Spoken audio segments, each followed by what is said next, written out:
Hi everyone, Dr. Jeff back with this week with co-op student Willow with us, and today we're going to talk about frozen shoulder. In other terms, it's called adhesive capsulitis. So within our shoulder, we have a capsule that kind of holds everything together in place in the shoulder joint, and this capsule can become inflamed, get very red and sore and painful, and with this you can get frozen shoulder. So you'll get restricted range of motion, and the shoulder almost freezes, and you are restricted in different movements with the shoulder joint.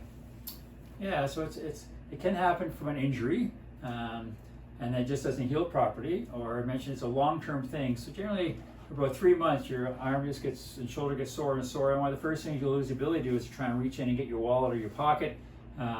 Next thing, reaching overhead and reaching this way here gets worse and worse and worse. So it gets progressive over 3 months.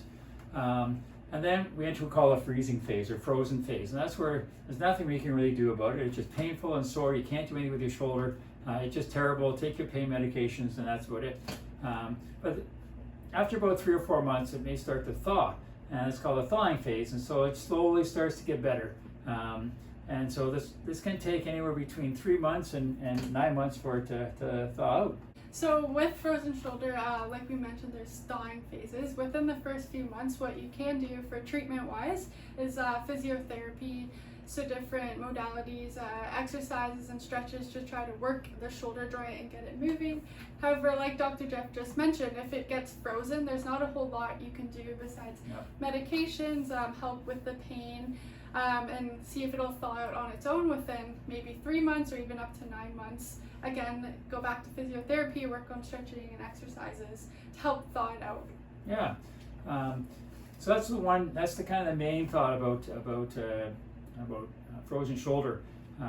There's another thought that it's a neurological. It's not a muscle thing. It's a neurological thing. You have a nerve that comes out. It's called a cranial. You have 12 of them, and come from your brain to do different things. And one of them comes out of your skull, and it goes down into your trapezius muscle, and that muscle has to lift the shoulder blade up and has to help the shoulder move. Now, one of the thought is because of our poor posture, again, our head forward posture, too much on the computer, things like that. This nerve can get kind of pinched and wedged up in your skull, and over time that trapezius muscle gets weaker and weaker and weaker, and then it can't make your shoulder work anymore. So there's a treatment for that. Well, the one thing we find is that people will say is if you lift the arm up and it's a capsulitis, it'll feel like a bouncing. It'll be a soft end feel. It'll go up and it just kind of softly stops. Whereas with the neurological one, you come up and it feels like if you go any further, you're going to break my arm. And it really stops.